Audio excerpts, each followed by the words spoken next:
સમાચાર સામે આવી રહ્યા છે।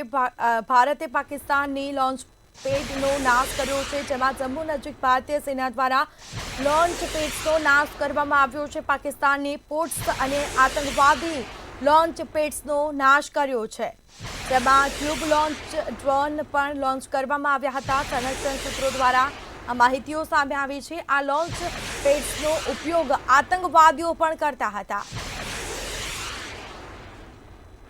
તો ભારતે પાકિસ્તાનની પોસ્ટ અને જે લોન્ચ પેડ્સનો નાશ કર્યો છે, જમ્મુ અને નજીક જે ભારતીય સેના દ્વારા લોન્ચ પેડ્સનો નાશ કરવામાં આવ્યો છે। તો ભારત છે તે એક મિસાઇલનો જડબાતોડ જવાબ આપશે પાકિસ્તાનને। પાકિસ્તાન તેની અવરચંડાઈ કરી રહ્યું છે, પરંતુ તે તેને ભારે પડી શકે તેમ છે। તો આ લોન્ચ પેડ્સનો ઉપયોગ આતંકવાદીઓ પણ કરતા હોવાનું પણ ક્યાંક ને ક્યાંક સામે આવ્યું છે।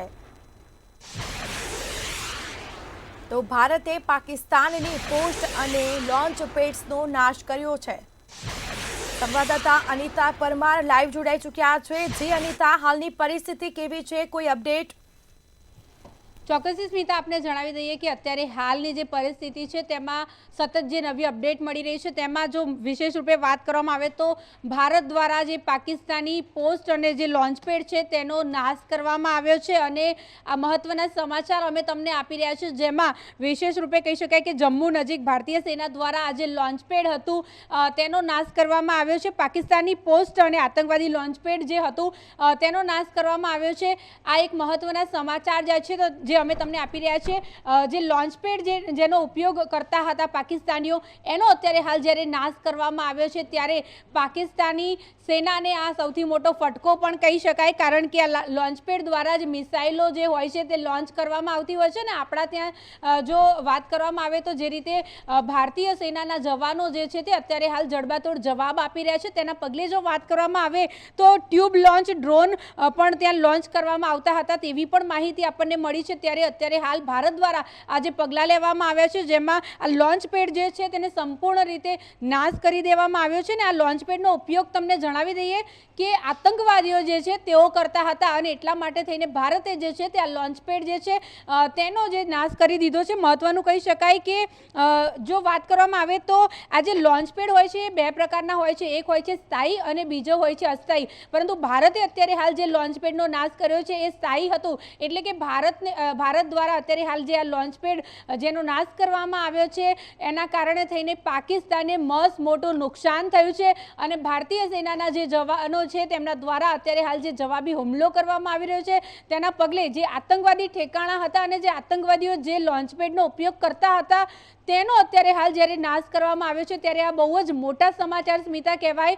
કારણ કે સ્થાયી લોન્ચ પેડની આ જગ્યા હતી અને તેના ઉપર ભારત દ્વારા હુમલો કરવામાં આવ્યો છે। ત્યારે જો વાત કરવામાં આવે તો આ મિસાઇલ લોન્ચ કરવાની જે જગ્યા હોય છે એ કહી શકાય સરળ ભાષામાં, અને તેનો અત્યારે હાલ ભારતીય જવાનોએ જે જડબાતોડ જવાબ આપીને અત્યારે હાલ જ્યારે નાશ કરી દીધો છે, ત્યારે પાકિસ્તાની પોસ્ટ અને લોન્ચ પેડ જે છે આ બંનેને ડિસ્ટ્રોય કરી દેવામાં આવ્યા છે।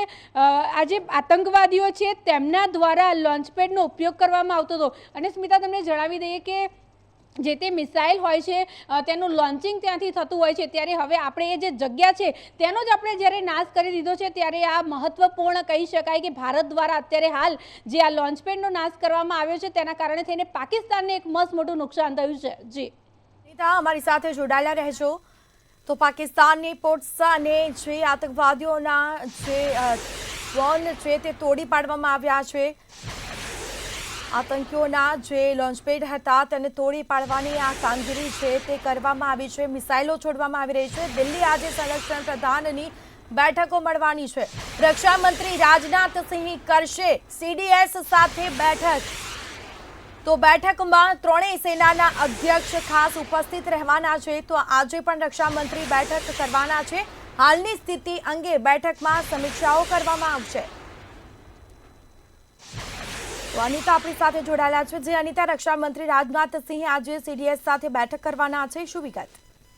ચોક્કસથી સ્મિતા, અત્યારે હાલ રક્ષામંત્રી જે છે તે એક બાદ એક જે પ્રમાણે હાઈ લેવલની જે બેઠકો કરી રહ્યા છે, ત્યારે આજે સંરક્ષણ પ્રધાન જ્યારે બેઠક કરવાના છે દિલ્હીની અંદર, આ બેઠક જ્યારે થવાની છે ત્યારે મહત્વનું કહી શકાય કે રક્ષામંત્રી રાજનાથસિંહની અધ્યક્ષતામાં CDSની જે બેઠક યોજાવાની છે, આ બેઠકને લઈને જો વાત કરવામાં આવે તો આ ખૂબ જ મહત્વની બેઠક છે, કારણ કે આ બેઠકની અંદર હવે આગળ શું કરવું તેને લઈને રણનીતિ નક્કી કરવામાં આવશે। ત્યારે ત્રણેય સેનાના જે પાંખના પ્રમુખો જે છે તેઓ વિશેષ રૂપે આ બેઠકમાં હાજર રહેશે અને હાલની પરિસ્થિતિ શું ચાલી રહી છે તે પરિસ્થિતિને લઈને તાગ મેળવવામાં આવશે। CDSની આ બેઠક ખૂબ જ મહત્વની કહી શકાય, કારણ કે આ જે બેઠક થવા જઈ રહી છે તેને લઈને રક્ષામંત્રી જે છે તે આ બેઠકમાં ઘણી બધી વસ્તુને લઈને ત્રણેય પાંખના જે સેનાના પ્રમુખો જે છે તેમને છૂટ આપી શકે તેવી પણ શક્યતાઓ છે। સાથે જ જે પ્રમાણે સરહદી વિસ્તાર પર અત્યારે હાલ તણાવની જે પરિસ્થિતિ છે, આ પરિસ્થિતિને નાથવા માટે હવે આગળ કયા પ્રકારના પગલાં લઈ શકાય તેને લઈને વિશેષ રૂપે આ બેઠક થવા જઈ રહી છે।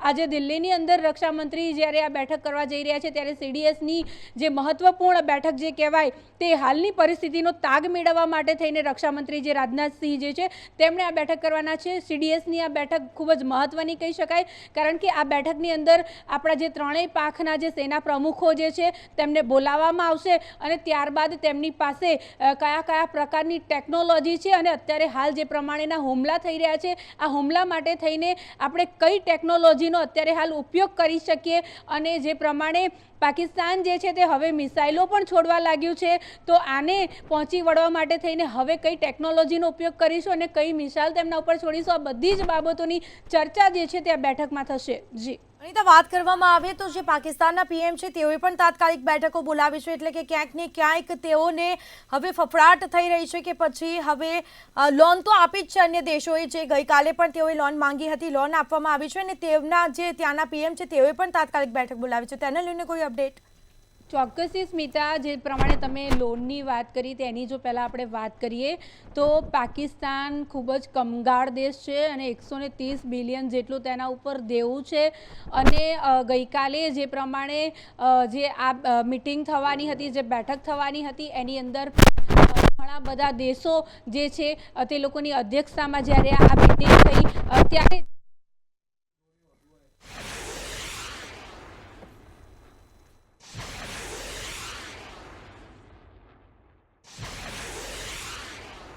તો દિલ્હી ભારતે IMFએ જે ભારતના વિરોધ છતાં પણ પાકિસ્તાનને લોન આપવામાં આવી છે, ભારતના વિરોધ છતાં પણ પાકિસ્તાનને લોન આપી છે। IMFએ પાકિસ્તાનને 8,500 કરોડની લોન આપી છે। સંવાદદાતા અનિતા આપણી સાથે જોડાયેલા છે। જે અનિતા, પાકિસ્તાનના PMએ જે રીતે બેઠક બોલાવી છે, આપને શું લાગી રહ્યું છે? જે પ્રમાણે જે કાર્યવાહી લાગે છે સંપર્ક કપાયો છે। ભારતે સ્પષ્ટપણે જે કહી શકાય કે જે રીતે મિસાઇલો છે તે તોડી પાડી છે અને જડબાતોડ સ્પષ્ટ જવાબ આપ્યો છે। IMFએ પાકિસ્તાનને 8,500 કરોડની લોન આપી છે, જેમાં ભારતે સંપૂર્ણપણે આ મુદ્દાનો વિરોધ કર્યો હતો।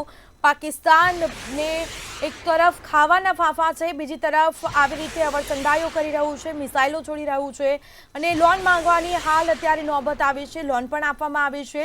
તો ભારતે IMFના નિર્ણયને વખોડી કાઢ્યો છે। ભારતના વિરોધ છતાં પણ પાકિસ્તાનને લોન અપાઈ છે, તેના કહી શકાય કે જે લોન આપવામાં આવી છે, IMFએ પાકિસ્તાનને 8,500 કરોડની લોન આપી।